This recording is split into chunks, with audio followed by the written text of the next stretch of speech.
cork and screw cap. And we're doing a lot more with screw these days.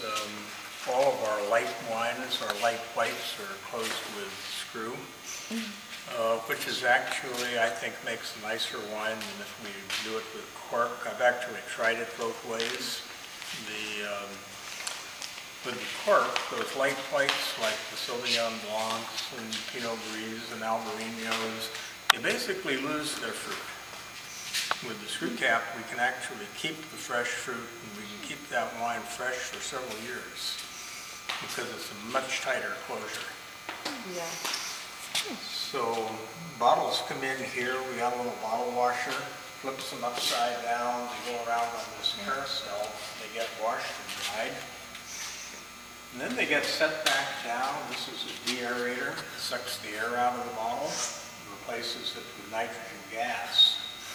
So when they go out of the filler, you've got a bottle full of nitrogen and it keeps the oxidation level down. Then you have a choice. You can put a cork on with this head, or you can do a screw with this head. We don't do screw on our big reds yet because it takes too long for them to mature. The screw is much tighter.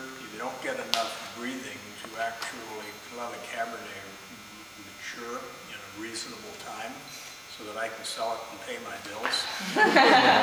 So we actually close those still in cork. Although that's going to change because these little screw caps is a new one coming out now. It's not on the market yet, but it's supposed to have the same permeability as cork, which is, means that it will be a direct replacement.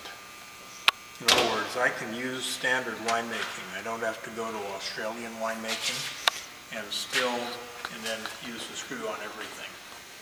Is cork price going up for you? I'm not worried about the price of the cork. I am worried about the price of the cork, but not nearly as much as I am about other things. Like uniformity, these darn things, some of these guys are actually twice as permeable as others. Oh. And when you start opening bottles of wine that are about 5 years old, you notice that, hey, bottle 1 doesn't taste like bottle 2, doesn't taste like bottle 3. I first got into this when we were doing wine dinners with older wine and started tasting the bottles, and they're all different. And then I really got into it. I took a 10-year-old case of Chardonnay and I put it in front of a light box in the cellar so you can see the light coming through each of the bottles. Some of those bottles were really dark and some were really translucent. And that was based on the cork. Yeah, they just had different corks. Different areas. In other words, these things are flaky.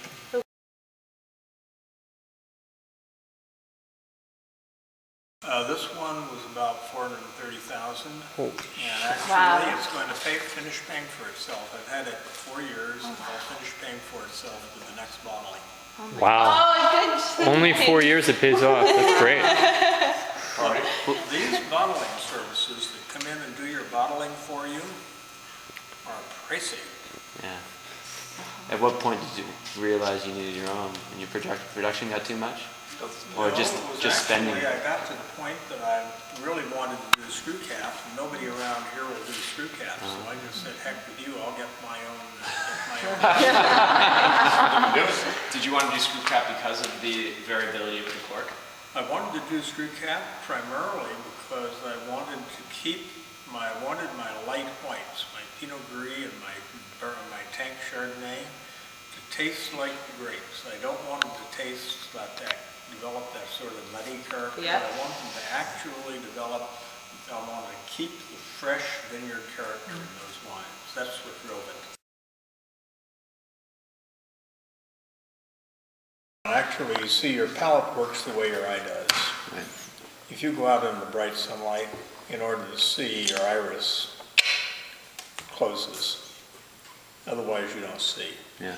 When you put a strong flavor on your palate, actually, in order to taste, your taste buds contract. And in this case, you lost the ability to taste the fruit. That unbalanced wine, what you're tasting is the acid. It's the platform that wine's built on. Well, food will do exactly the same thing. Right.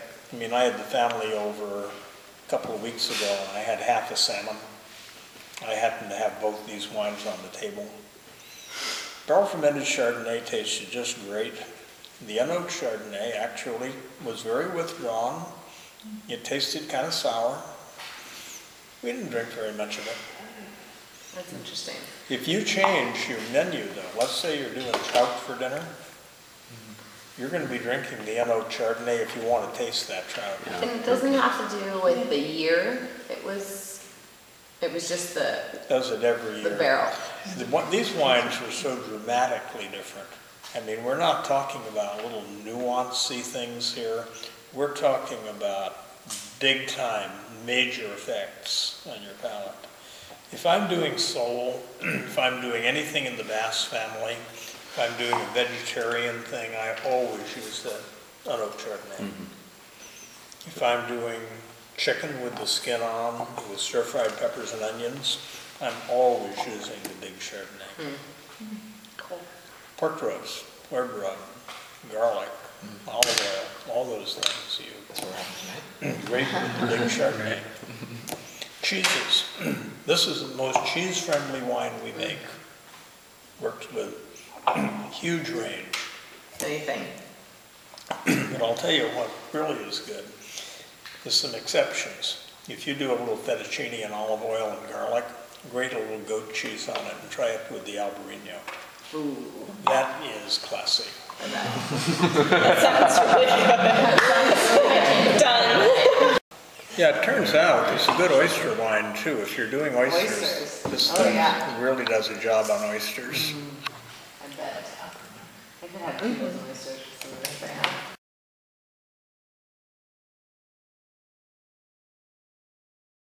You know, I've got to do weird things like go to Japan and actually do wine dinners. How is that? Sounds awful. Is that what you drink? You know. Is that what you, like, how does that go? It'll work with darn near anything. Oh, but like, What? how many Japanese businessmen are at that dinner? Quite a few.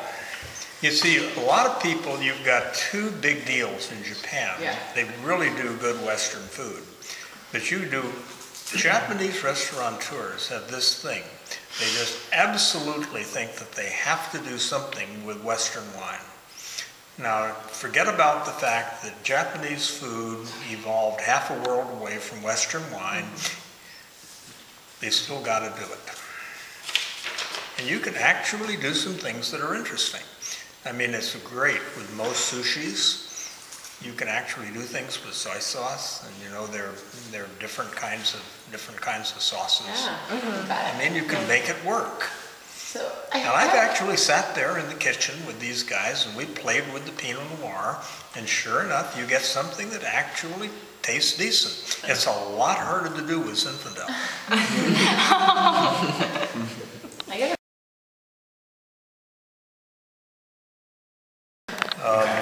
I could call it Meritage if I wanted to spend a bunch of money and join the Meritage Society and agree to make it my first or second most expensive wine, but I choose to call it red wine.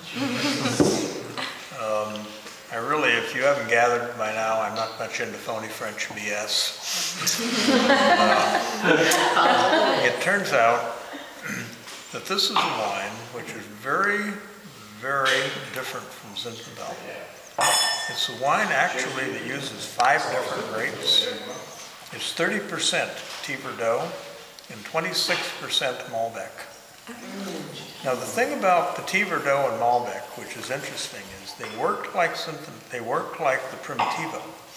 They have a lot of those fruit tannins, but they don't have the condensed tannins, which leaves the back palate as something I can control. And I do that with Cabernet Sauvignon.